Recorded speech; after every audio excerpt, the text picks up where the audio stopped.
The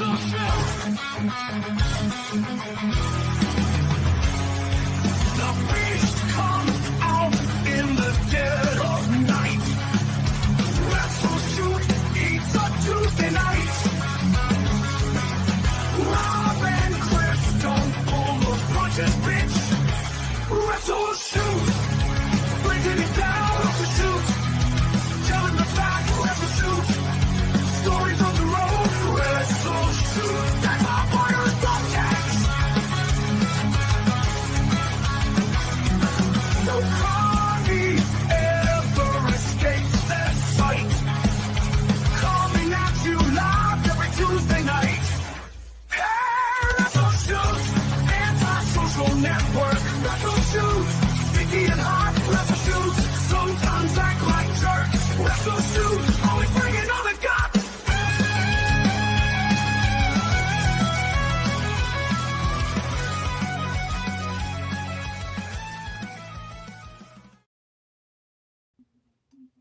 You goddamn fucking right. You are goddamn right. Rob and Chris don't pull no punches, bitch. Not with Max Payne. Yo! What's up, everybody? You're here with a live episode of WrestleShoot. We're coming at you live. It's Tuesday night. We're honoring our fucking words. I'm your host, the Wild Thing, Rob Wilds, the once great and powerful, the victim of the Bleacher King.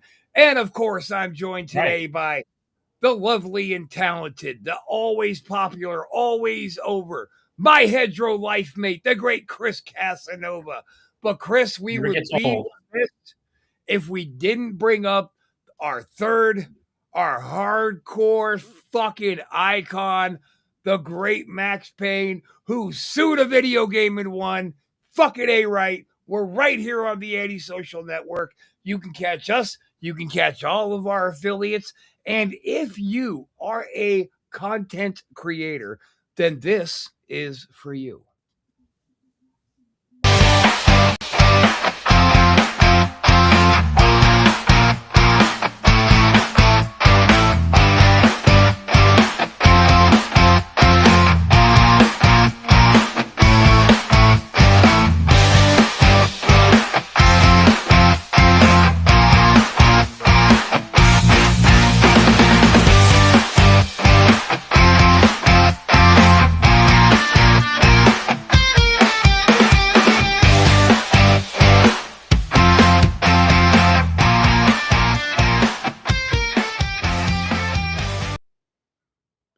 Fuck yeah, dude. Sweet. Hell yeah, guys. Look here, man. Let's bring that shit on. If you are a content creator, you think, oh, my idea is crazy. Nobody wants to do it. You haven't talked to everybody because we love crazy. Bring your particular brand of crazy on over to us. Brian, my G, what is up, dude? You see, Max, people do recognize we're legends. Where the fuck is Chris? I don't know. He powdered all fucking ready, and it's goddamn only 5 minutes past when we started the show. Not even. Because I had this great, exciting thing. Chris, where are you, man? For the love of God, Chris. Fuck. Oh, well. I had this whole thing that I was going to do, right? I had this whole gimmick planned out for you. Know what he's doing right now? He's switching to his phone, and he's all worried because he's going to come back in portrait mode. That I'm going to be mad at him, and he just can't handle the fucking pressure in the kitchen right now. Well, who the fuck wants you to be mad at them? You're a beast. Jesus Christ, I saw what you did to Harley.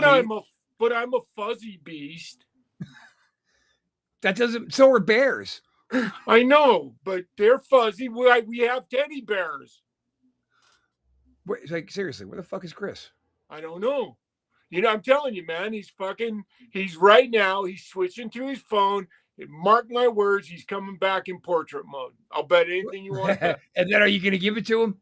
Oh, fuck, you know I am. You should really blow it up. He's probably trying to find a charging cord so he can leave it in portrait mode or in landscape mode. Should really blow it up and work the gimmick that you're hot. What the fuck, Chris? What the? We're live, you damn son it. of a bitch. You know that's what he's worried about. He's fucking scrambling around through his fucking house trying to find a cord. Well, here's the thing that a lot of people don't know about Casanova. He is every bit as psychotic as I am. Speaking of which, hang on. WrestleShoot. I hear every goddamn word you both are saying. Let me in. Oh, you can't get in? No, I'm in the studio watching. Well, there you go, princess. Sorry. See, I told you. I told you. Uh-oh. Oh, fuck. Calm down, Max. Fucking told you. What did Max, I relax. say? It's okay. It's okay. God damn it. See, you keep scaring them. Oh. I heard every fucking word you two were saying. I was fucking sitting and listening to all of it. God damn it. This show is full of stupid. I love it. It's much fun jesting with you, Chris. I love it, man. Keep bringing it on. I love it. Uh-oh, Chris, you know what? Old Brian Blackwood, he was actually counting down how long you were gone, and it seems you just got counted out of the show. Oh, fuck off, Brian Blackwood. Hey, be nice. Anyway, Who's listen. Brian Blackwood? Will's brother. Brian Blackwood is, I knew him since he was about this big. Wow. And he used to have every one of my 8x10s on his wall. Like, this kid grew up watching me break heads. Nice. Yeah. I remember when we did the big heel turn on Honky in Orangevale. When I turned on, well, we basically did a gimmick match where I was tag teaming with Honky against a couple of guys, and he was getting, peppered up. So I go in for the tag, and then, oh no, you missed, fuck. And I go for the tag, and his Peggy Sue would say something. I go, what? Does she didn't say anything? What? Yeah, we worked out, and then finally I had my hand. They're like, come on, Honky, I'm right here. Come on, get it. Fuck you. Jumped down and walked away. Went around to the front of the ring, hugged the heel that we were working with, and we jumped Honky. Nice. That's truly despicable. And that was a slobber knocker, damn it. Come on, it kid. sounds like one. And then after the show, out in the parking lot, there's Mr. Blackwood with all three of his siblings and their mom. Not one of them had a word to say to me. All of them were fucking furious. How dare you do that to Honky Tonk Man? It was great, dude. That's the only problem with Smarks is when you betray them, you put them in that position. Even somebody who's smart, they're gonna crumble when you fucking turn heel on them. There's just no way around it. Yeah, for sure. Especially, hey, Kimberly, thanks for hanging out. Kimberly is awesome. She's my homie from Pittsburgh. We were roommates. Went pretty well. Your roomies? Yeah, it was pretty cool. Yep, we used to sit up and, we would do things, a little bit of this and a little bit of that. And then, we would just talk. Whatever do you mean, Rob? Yeah, I just have an itch. It doesn't mean anything. We were just doing something. What is that? Can you explain to everybody, the viewers? Chris, I'm going to kill you. To quote the great Kevin Nash, what's he going to do? Talk about us all doing drugs or something? Well, yeah, except Levesque. Anyway, speaking of people who talk too much, fuck, I'm getting sidetracked. Last week, before we did the epic first ever ASN Sports, which was fantastic, Chris and Max back in the studio got to talking about a gentleman named Eric Watts. And he did an interview recently on Hannibal's show, which I stand by what I've always said. Hannibal, you're a cunt. Anyway. Don't beat around the bush, goddammit, Rob. Just lay it out there. I don't like Hannibal. Never have. Moving forward, he gets on Hannibal's show and he tells a particular story. Chris mentioned the story and Max immediately got hot. So I'm like, all right, let's fucking show the actual interview of what this little cuckhole Eric Watts has to say. Shall we? Do we have to watch the whole thing? Ugh. Yes. It's important. I'm hoping things calm down. Well, they're not. It was like a fruitcake. I'm in the locker room. We're on a long road trip. It's the last day. Everyone's beat. Everyone's tired. Everyone's hurt. I remember they were doing construction and like there's some leaky pipes and that's when we had to, dress nice, and everything. And you're just beat, you're just tired. You just want to get the last match off. Why is his mullet so you want to get fluffy? home. And Yeah, it's so I weird. don't know why. I'm moody. At the time, I'm tired. I'm getting my butt handed to me in the Maybe his back. boyfriend does his, maybe his boyfriend Scott does his hair. Steiner, I don't the know. people Shit. that don't like my dad and all this other stuff. And Yeah, that so place. I'm just sitting Yeah. in my locker, and Rude is standing up, smoking a cigarette, and he's talking about Kurt Hennig, his best friend. He's like, yeah, Kurt's a great athlete. I'm a great athlete, Golden Glove boxer, da-da-da-da. He goes, but I'm just here to tell you guys, a boxer will beat a wrestler every day. And as soon as he said that, my ears turned red. I was so mad, because that just goes. It's just. Yeah. I don't want to hear it, right? I don't want to hear it. That was before UFC. Yeah, that's before UFC, right? And so I'm just sitting there. Oh, thanks, Hannibal. So I don't say anything. Can you turn the And he's volume like, of Eric up a little bit? Unfortunately, we've done no. this several times, Okay. And we do this thing where I get on my all fours and he gets on top. Real quick, because I do know the audio is low, guys. He's talking about the great Rick Rude right now. That Rude said that a boxer could outdo a wrestler, could take a wrestler any day. Yes. Okay. Up and he can't hold me down. I escape, And then when he said that, my bullshit meter went through the roof. And I don't know why I said it. I shouldn't have said it. And I just said, like, I had Tourette's. I go, well, then Kurt Hennig is a pussy. And I don't even know if you had a solar eclipse in your life. But when I say everyone was just listening to Rick and everyone was just, and I really didn't have or need anything to say. I said it because I just couldn't take it. And he got so, you're talking about my best friend. I'm thinking, you're talking about your best friend, And I said, well, I got to be honest with you. He just sucks as a wrestler then, because if you can escape and all of that, then he's just, he sucks. Well, he was more worried about the guy he was telling his. Oh, God. Who the fuck is Eric Watts to say Kurt Hennig sucks? Even if what Rick Rude was saying was true, I can counter and escape what Kirk throws on me. That just means that Rude is that good of a wrestler, not that Hennig is that bad of a wrestler. Eric Watts, dude, you are definitely in the running for the ASN Asshole of the Year award this year. His best friend that couldn't hold him down. He was now mad that I'm talking bad about his friend. It's the old thing, like, I can talk bad about my spouse, but you can't. I mean, it's the craziest thing. I can talk bad about my brother. If you say something, I'm gonna knock you out. Well, now he is now in my face.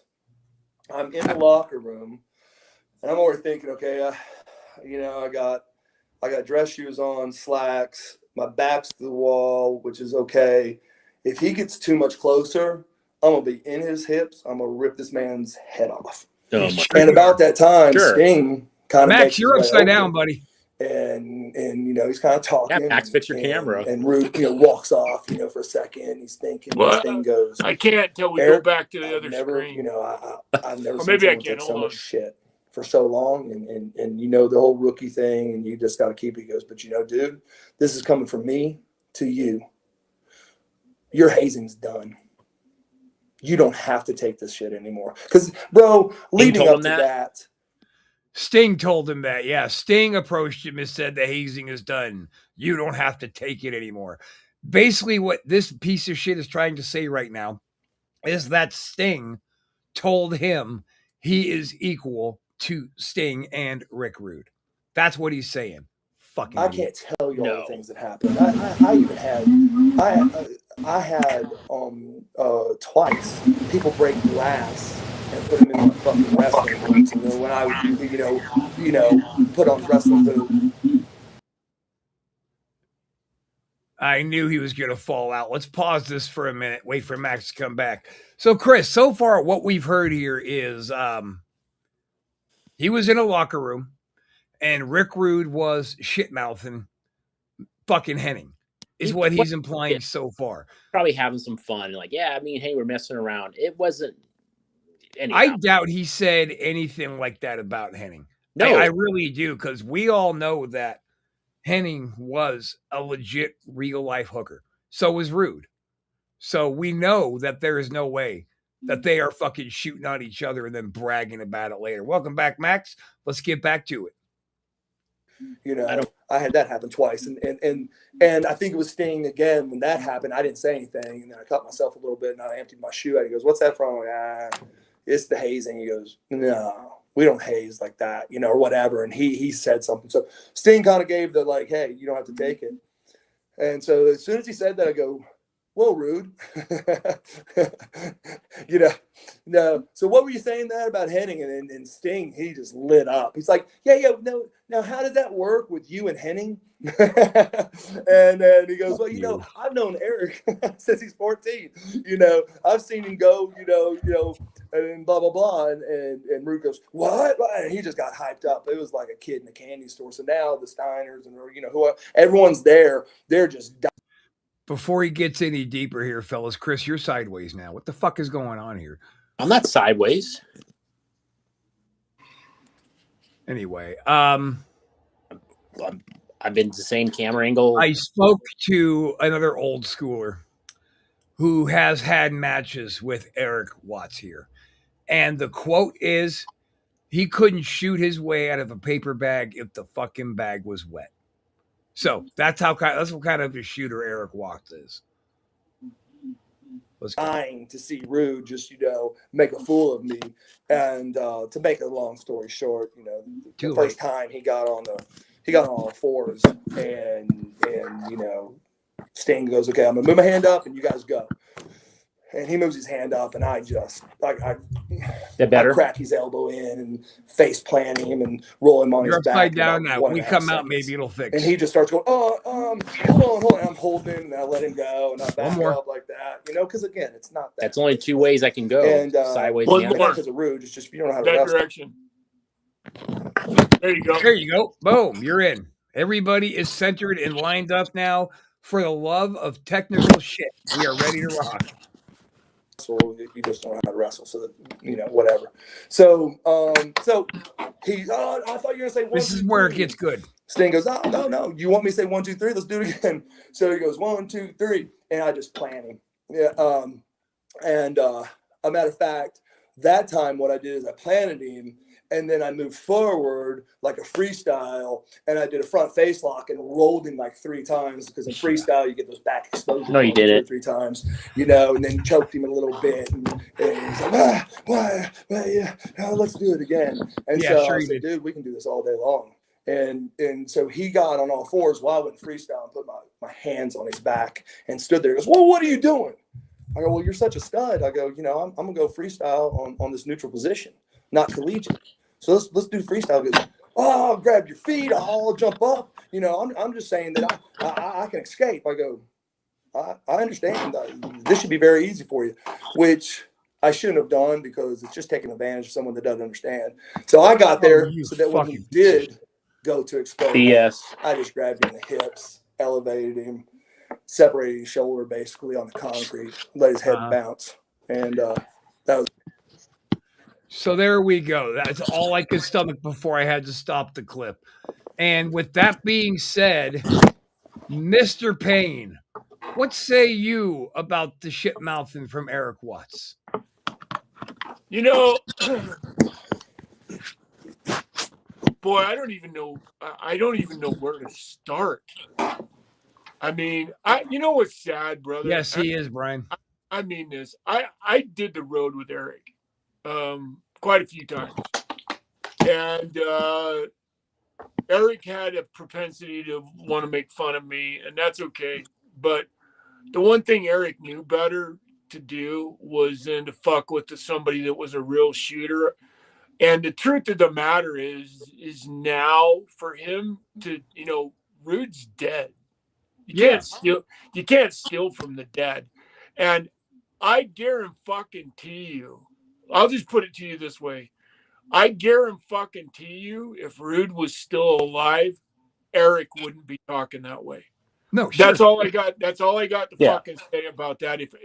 If Rude was still the fuck alive and Hennig was still alive, because I knew them both, I considered both of them people that I really cared about in the business. I did the road with Rude a lot. Rude and I had a really great. Rude got me my job in the WWF, and I've said that over and over and over before. And so I knew Rick Rude, and I knew him well.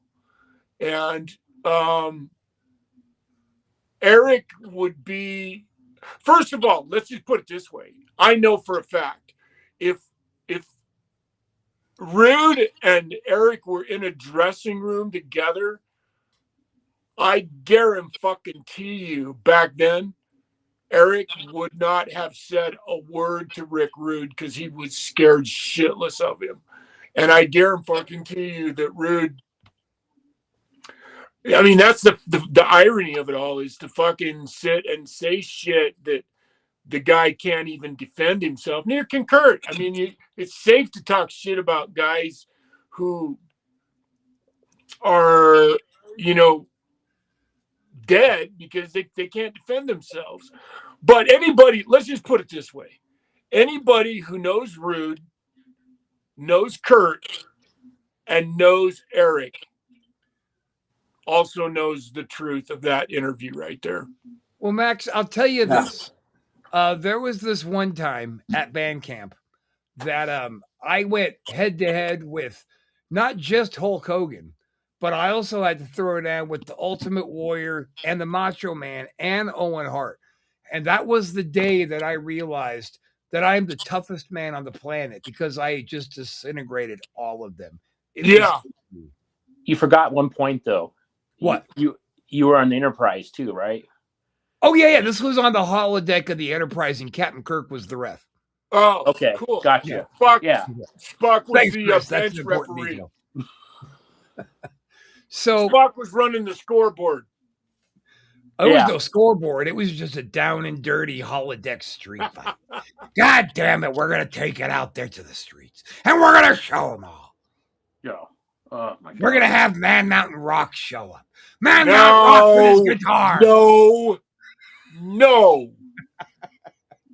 Whoa. So and that guy, that motherfucking Eric Watts, dude, he is just a living, breathing example of the kind of wannabe carny shitbags all through this business, right? So if you did Eric Watts, let me tell you a quick anecdote, brother. I just don't believe any of it. Like him talking, it's not true. I didn't know Rude. I was a big fan of him growing up. I mean, some of my style as a worker, I stole from him, and just to hear him say that, I mean, rightfully so. Rude was a real. Hang on, Max, real quick. I want to point this out too, Chris. What? You know, somebody else that you worked a lot like was Bob fucking Backlund. All right, well let's forget about that for a moment. Did you do that on purpose though, Bob Backlund? No, I don't work at all like Bob Backlund. I think you just made that up. But okay. It's just ludicrous for him to think that. Like I just don't. This whole story just doesn't make sense to me, like at all. Do you know what I remember about? Do you know what I remember about Eric Watts? Explaining to me why he went bald. The reason that he went bald was because of the material that they used in his football helmet. And that's the reason that he was bald, not because of male pattern baldness or a genetic gene in his family, but the reason that Eric had thinning hair was because of the helmet that he wore at whatever university he went to. He went to some major university. He played football was it Oklahoma? Okay. One of those. I think it was Louisville, I think. Yeah, I think you're right. I think it was Louisville. And that's the reason that he went bald. So take that. That to me, that's a good indicator of a bullshit meter right there. You know, that was the. I always thought his balding hair was from when his boyfriend was pulling his hair when he's pounding him. That's where I thought it came from. I agree. You'd have to ask Eric on that, but I really don't. It's funny because me, I'm not a guy who likes to just throw out there and go, yeah, Eric Watts is full of shit. Because the truth of the matter is, the videotape doesn't lie, and Eric Watts couldn't fucking, if you're going to compare wrestling careers, Jesus, Mary and Joseph, fucking no comparison.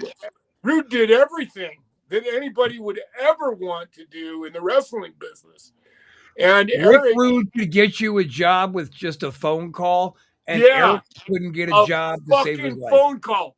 Rude called from my living room on a landline to fucking Vince McMahon and had him on the phone instantly. That's the kind of guy Rick Rude was. And so that's wild. I think rather than beating up Eric, the best part is just to tell the true stories about who Rick Rude was. And I told you the story about the B-bus and about Rude fucking burying Sid in an arm wrestling fucking contest. So if you think that Rude was still alive and he would Rude would, if he was in Minnesota, he would have hitchhiked to wherever Eric's next appearance was going to be to say, why don't you, I don't care how old he was either. He could have fucking been in a wheelchair and he would have fucking hitchhiked there and said, why don't you try that now? Because I know Rude and I know Eric, and the rest, shall they say, is history. I mean, Eric didn't do it, and Rude did do it. So, out of us three, Max, out of us three on here, you're the one that would know. Well, I'm not professing that either. I know what I know about Rick. I'm not trying to blow any hot air up anybody's ass here. I know what Rick Rude did for me. I mean, that I can confess. And Rick Rude and I spent a lot of fucking time together. I got lots of stories that will make you laugh your ass off about Rude, and because he was one funny son of a bitch. And I know Kurt whole episode we could do.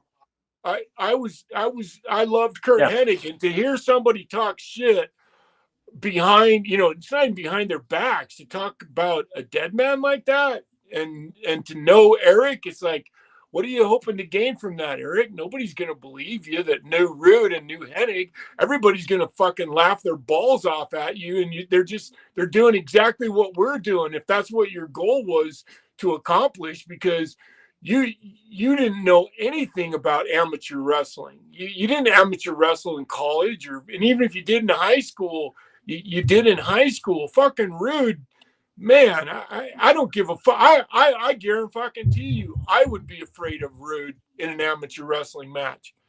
I wouldn't even fuck with Rick. That's why I love the wrestling business, because you know what? I could befriend a guy like him because he was a bad motherfucker.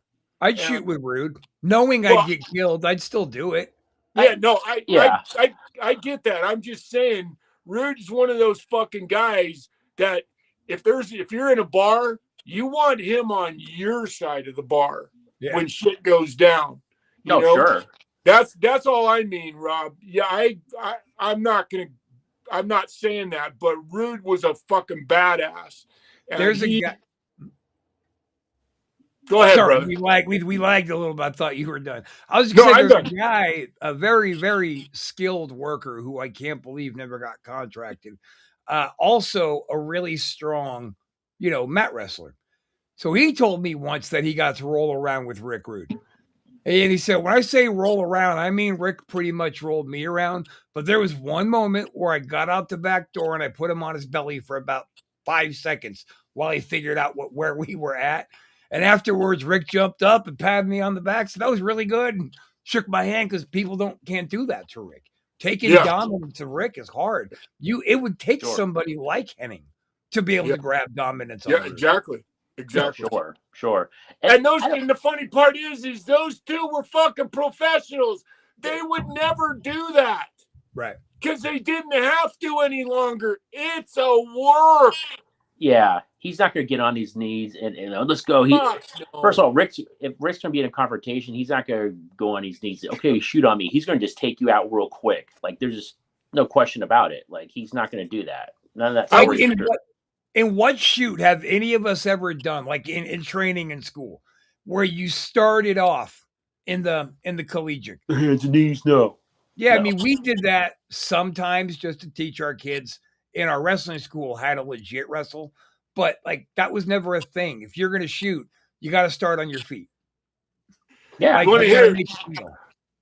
I got a great story about Dr. Death Steve Williams, man. Nice.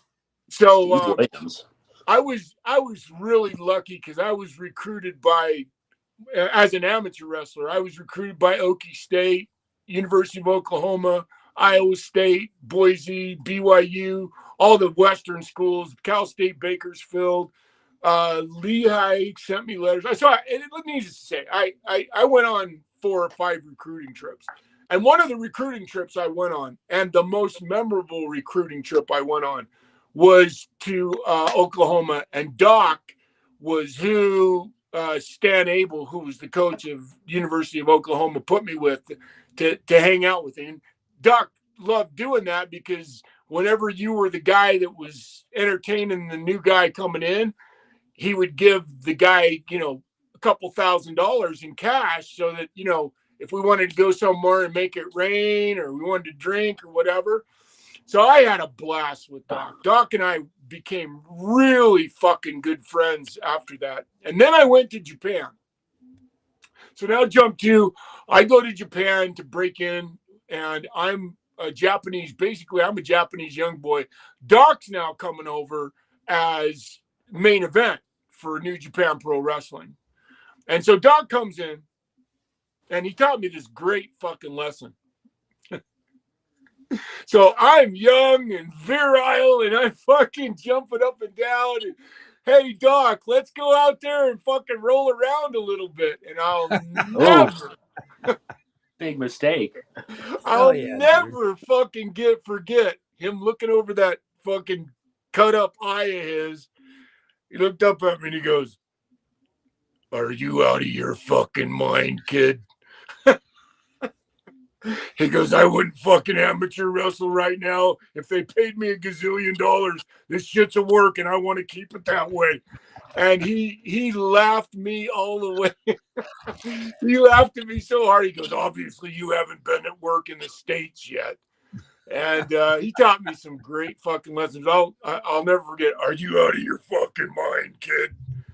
He was awesome. Doc was just one of those fucking people. I was always heartbroken that he died before I actually got to see him back in America and got to hang out with him again. But that's the kind of thing right there. Doc's another one of those guys. Like I guarantee you, there's no amateur wrestler in the wrestling business that wants to go backwards. And I mean that. I mean, you'd have to pay, like I got called to go wrestle this guy named Gary Albright in Japan. And I would have loved to have done it. But looking back in retrospect, I don't think Gary would have done it because we have just beat the fuck out of each other for a payday. And none of us, by the time you get to the business and you realize that it's a dance, not a shoot, there's great comfort in that.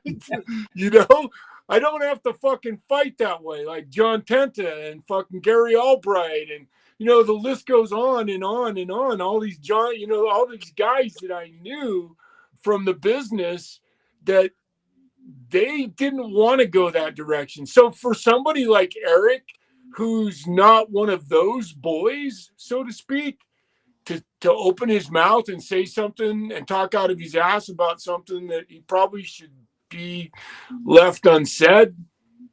Okay, Eric, it's your mouth. If you want to open your mouth about that, go ahead. Well, what you just did, in fact, let me kind of get on the same page. Hold on, Chris.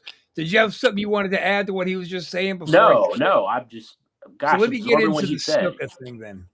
So there was an incident between myself and Snuka. And, of course, Chris was there. And Jimmy was drunk. Now, me and Jimmy were friends, right? And I hadn't booked Jimmy in a couple of years. Although I tried to, he was always busy. So we spent the literal entire day drinking, right? We started off at Applebee's, Chris, about 2 p.m.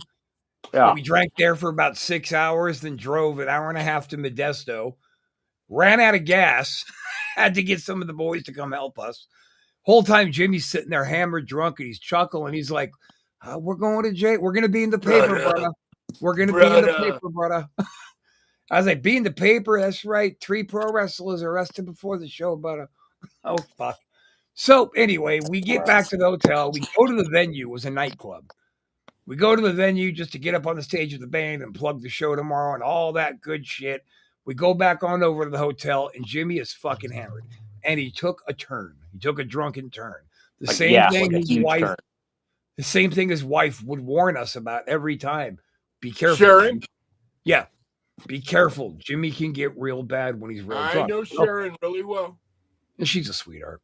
Yeah. In fact, the night that I wrestled Jimmy, that me and Chris did our first tag team, she called me at the hotel and goes, hey, you might want to know that tonight, and I was wrestling snooker tonight. Tonight is the 20-year anniversary of when Roddy smashed him with the coconut. If you want to use that, I was like, you goddamn right I do. Different show. But Sharon is a very, very cool person. Yeah, awesome person. Jimmy is fucking hammered, and he just took this turn. And we were sitting, it was in his room, right, Chris? Yes, we went up. Yeah, we went up to his room. Yep. So we're in his room, and he just turns on me. 3 fucking years, brother. Well, pause on that. Yeah, so before he started turning, like he started throwing little jabs at, like in the beginning, he's like, you're 3 years, you shouldn't have booked me. He shakes his head, and it started off as a joke, right? Like he kept joking, little jabs here and there throughout the night. But as he was drinking, it got more and more. Like he started getting a little more aggressive with it, and Rob's being a good sport about it. He's like, okay, like that. It's all right. Shut up, Jimmy, whatever. And he would just keep going. Anyways, I'm going to catch us up on that story. No, that's a very important detail I skipped. Do you want to continue? No, go ahead. I just want to throw that in there. I mean, I'd love to hear you tell the story. No, Quit being a bitch, Rob, and tell a fucking story. Tell a story. Okay. Anyway. I love the hand gesture. So finally, he's just like, and he's looking at me and he goes, you're a real fucking piece of shit. You know that? You fucking piece of shit. Now, my girlfriend at the time is so excited to meet Snuka. So she is now driving an hour to get to where we were so she can meet him. And he's hammered and he's belligerent. And I was hammered and I was getting belligerent. So I got to the point where I slapped a beer out of Snuka's hand and said, go fuck yourself. Who you think you're talking to? And Chris jumps up and he's like, all right, we need to be done here, Rob. Come on. And he's like, tell him, Chris. Tell him he's a piece of fucking shit, brother. You tell him he's a piece. Chris is like, Jimmy, you're on your own on this one, and you need to fucking stop before he breaks free. And he goes, come on, dude, please, please, please. And Chris is like pleading with me not to kill Snuka right in front of Snuka. So we get out the door, and he walks out in the hallway and goes, you better be fucking nice to me if you want this show to happen. This is my show, brother. I was like, your show? Well, why don't you give me the money back, you old fuck? And I went at him again. So looking back on this situation after Jimmy's long terrible. And we made up that night, like a legit makeup, like because I had to drive him all the way to Oakland for his flight. So there was another hour we were in the car together. We got it all squashed out in the car. Yeah. Because, that's where wrestlers settle our shit. Right. Cars and bars, right? So. Because you fucking live there. Yeah. And I look back on the whole thing and I was like, okay, Jimmy was belligerent. Jimmy was also a fucking alcoholic. And I knew that when I was pumping drinks into him. Like, I should have handled that situation better with Jimmy because he had hurt feelings, obviously, and it took the alcohol to make him start doing his little jabs and then finally just unload his hurt feelings and anger on me in the wrong fashion. But then I was drunk and I was so combative at the time, ready to fight anybody. I was going to fucking fight Jimmy. And it was dumb. But looking back on it all, I feel like what I should have done was just reached over and hugged Jimmy up and said, dude, I'm sorry. And I have missed you. And like I said in the car, I've missed you, Jimmy. You know I love you. And we'll stay in better touch moving forward. I should have done that then. And the show the next day would have been better because Jimmy was still mad at me. So he did the laziest match I've ever seen. He didn't slap any hands. He didn't do nothing. He just did his lazy match, powdered out, and left. Yeah. He was pretty upset. I got a great Jimmy Snuka story if you'd like to hear it. Let me put a pin in this. So what I wanted to say, the reason I told that story was Eric Watts, when you are speaking of the dead, speak honestly. Max did it. I did it. Speak honestly. Respectfully.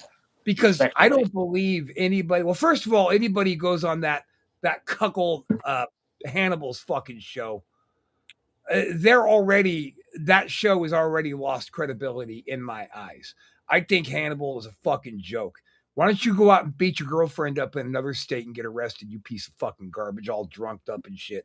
Fuck you, Hannibal. But Eric Watts, everybody who watched that show, everybody said bullshit right off the bat. Exactly. That's just it.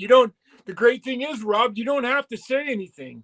Eric said it himself. The great part about anybody who knows Eric Watts knows the truth behind that. I don't have to call him a liar. I don't. Because anybody who knows Rude, anybody who knows Hennig, and anybody who knows Eric Watts, all three of them at the same time, if you know all three of those guys, you know what the truth is. You do. And like we talked about this before the show, how many guys you talked to, and they laughed about this. That's the great part. And that would be my question to Eric, because I have some fond memories of Eric, and it makes me sad because my question is real simple. What the fuck are you hoping to accomplish by telling that story? Well, what's your goal? What's your end what is your end outcome by fucking telling that story, Eric? Really, seriously. That's the kind of story you just don't fucking tell. Because when you tell it and you're Eric Watts and you're talking about two fucking legends, the magnitude of Rude and Hennig, you're starting at a disadvantage. So why even bother telling that story? If your story is not to fucking praise these guys and tell the world how really genuinely who they were deep down inside their hearts, because I knew them both and they were both fucking good men. The part I knew of them, because everything they ever did for me was a gesture of kindness and goodness. And so I can't even imagine trying to tell a story like that when the end doesn't justify the means. You know what I mean? And I feel like we could do a whole goddamn show of dudes in the business who just talk out the side of their neck. Because if the guys are still alive, you can kind of count on eventually you're going to run into them. The pro wrestling community is still pretty it's small. It's small. So running like one day I'm going to run into Roma. I don't know what's going to happen. But Roma, you're a pussy. You're a bitch. The way that you were slap mouthing Hogan trying to get any kinds of credibility to yourself again, that's what Eric Watts just did with Rude. Trying to pump himself up to be a tough guy, build his legend up, because who's really there to dispute it? Well, Max Payne is. That's for goddamn sure. There's a lot of guys who are. Dusty Wolf's another one who says, But the great thing is, though, it's even better. It's better than that, Rob. I don't even have to dispute it. That's the great part about it. If you knew Rude and you knew Kurt, you didn't. There's no disputing it, because you know what? I don't have to. They already did. Everybody who knows them and knows Eric Watts, they already know the truth. So we're not talking about them. We're talking about the masses. We're talking about the masses, the people who don't know Rude. Yes. And I think even the masses who watch that video. I agree. You know what it is? It's you could tell that he's a dude who knows some insider terms. So he used them a lot to try to add, I went to the, fucking freestyle and shit. Dude, shut the fuck up. Shut the fuck up. Because Rick Rude could be laying on his belly with 50-pound weight between his shoulder blades and still tap you out. Fuck you, Watts. Yeah, it's just ridiculous. I mean, the story just sounds so flawed, and yeah, none of that. It's like when someone's telling you a story and you'd catch on, you're like, none of this is true. Watching that video, none of it's true. Yeah. So I have a great Jimmy Snuka story I'd love to tell you guys. So this is one of those stories that I get to tell, and I get to tell you it because I actually asked Jimmy. I'd heard the story, and then I got Jimmy because I ended up being good friends with Jimmy as well.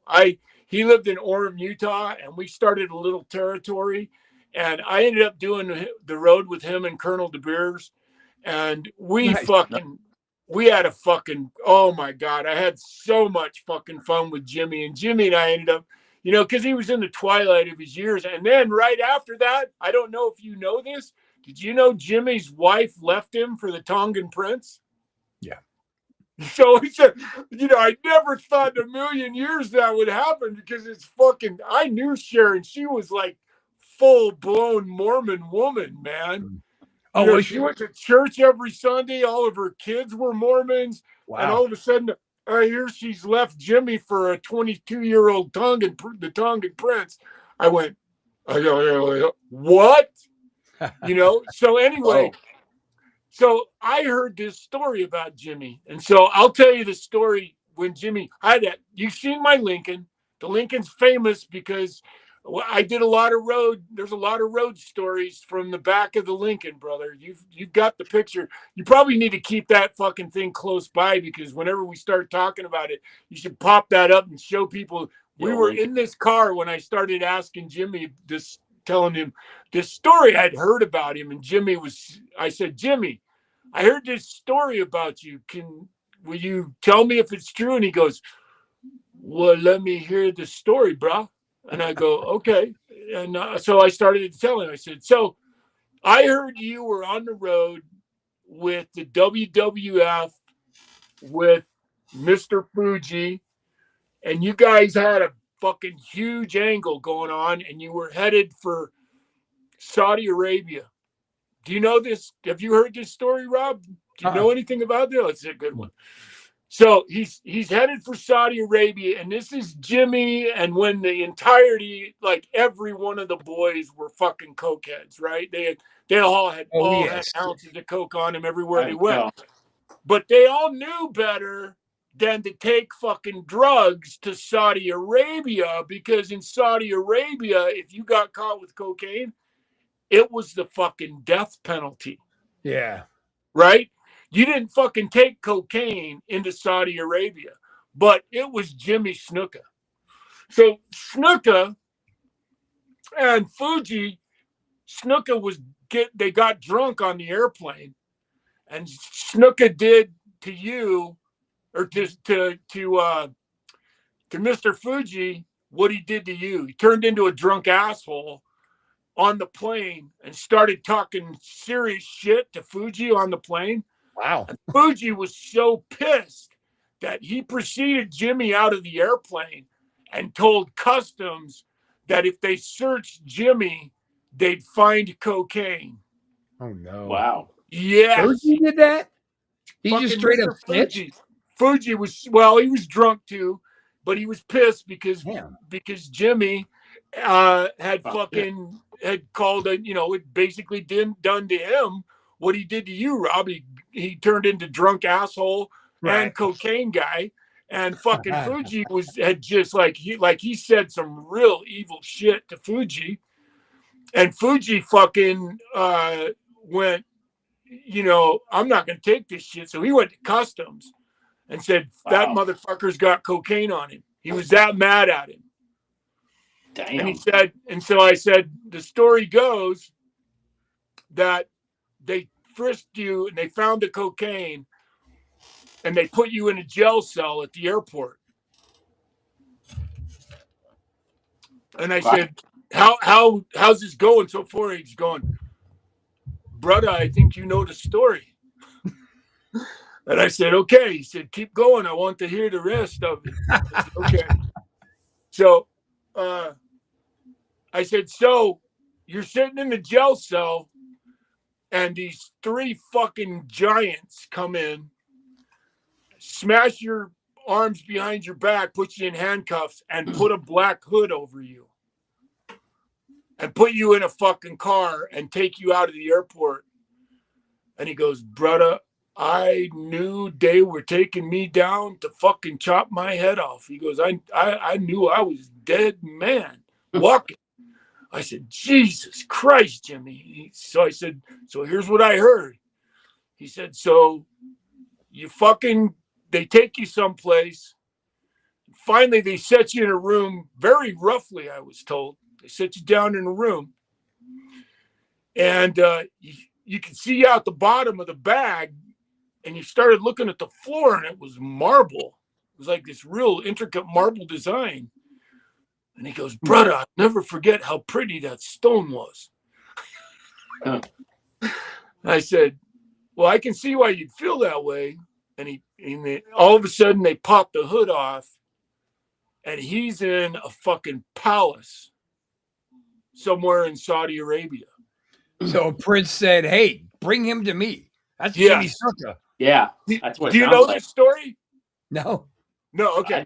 So the Prince said, bring that motherfucker to me. I'm going to be the one to deal with this motherfucker. So Jimmy's fucking sitting there, and he sits there. They left him sitting there for like 2 hours, But he's like going, what the fuck? He goes, I guess, they're going to take me out in the courtyard and behead me. I don't everybody. Right. They're going to fuck me up. Right. He said, I'm sitting there, and all of a sudden this fucking young dude comes in and sits down in front of me. And he says, hello, Mr. Snuka. He spoke perfect English. He was Saudi, but he spoke perfect English. They do. Yeah. And he said, hey, brother, what's going on? And he goes, so Mr. Fuji turned you in and we found cocaine on you. Yeah. So the angle that he was there to manifest was between him and Fuji. So that was the angle they were there to work, was Snuka was having a conflict with Fuji and whoever Fuji's wrestler was, right? So Fuji was the manager. So Jimmy's sitting there, and all of a sudden this fucking dude snaps his fingers. And he says, Jimmy, I have a proposal for you. And Jimmy's going, oh, fuck. And all of a sudden this guy comes in. He's got this big fucking silver dome, one of those serving things with a dome on it, silver. And he says, I got a question for you. He goes, how much do you hate Mr. Fuji? And he goes, oh, brother, right now I'm really fucking hating Mr. Fuji. And he fucking reaches out and he lifts the fucking dome, and there are stacks of $100 bills. Just exactly what we, brand new American $100 bills underneath this dome. And he says to Jimmy, I tell you what, brother, you bring me Mr. Fuji's eyeballs, and I give you this money, and you leave the country, no problem. And Jimmy ended up going, brother, all I know is that Jimmy somehow talked his way around cutting his eyeballs out. He didn't end up with the money, but because the guy was such a huge mark, he signed a bunch of fucking autographs for him. And out the door he went. And out the fucking door he went. Nice. Damn. So I looked at Jimmy and I said, so how far off was I? He goes, brother, it's like I wrote it myself. One thing I'll never forget that, man. One thing about Jimmy I genuinely miss was I have never seen a name who was so willing to sign. Yeah. Like he will sit there and take on the entire line of a restaurant. He'll sign anybody's anything. He was grateful. He was grateful for what part of the reason for that was because That's the only thing he could write. He was illiterate. Yeah. He couldn't read. Yeah, he he couldn't was. write. The only thing he could write was his fucking name, and so he was incredibly proud of that. Yeah. You know. All right, guys, we have really burned through all of our time. I would love to come back and do some kind of a Rick Rude like reflections show. You know, the Rick Rude, the show Rude some clips, maybe the Rude monologues or something. Like show some clips. I got a couple more Rude stories. I got a couple in there. I wish we could get away with just showing a whole Rude match. That Well, Chris just said, "Fuck it, I'm gone." That motherfucker, he did. He went all the way out. He's not even. All he had to wait was 2 more fucking minutes, and he would have made it to the fucking 45 when we talked about. Now we're at 55 and 49 seconds now. We've gone over because we love what we do so fucking much. Time limits be damned. But I do have a real asshole for a boss. Oh, wait a minute. I'm the boss. Oh. So, yeah, I have a real asshole for a boss. Not true, Rob. Not true. Oh, thanks, sweetie. I'm going to expose that part of the business. It's all a work. You're not an asshole. No matter how much you proclaim to be. It's funny because all heels do that. And in the end, we all know the heels are the ones with the loving hearts, man. Totally. Yeah, the career baby faces are the twats. But real quick, just for general purposes, let's show the Lincoln, huh? There we go. Okay. That car right there. Jimmy Snuka was in the passenger seat. Colonel De Beers was in the back seat. We were drinking beer and driving down the fucking road in Vernal, Utah, while I told Jimmy Snuka that story. And that's the very car that Hawk passed out in and put cigarette holes all over the back. And that Marty Jannetty gave me in Nashville. And it's when Marty got out of it, he slammed the door. The hubcap fell off of it. It went around and around and around and fucking went down, and it went and died. All right, guys. Look, we're going to get the fuck out of here, man. We'll see y'all next week. I'm Rob Wilds. That's Max Payne. That other jabroni left us. Fuck him. We'll see you guys next week.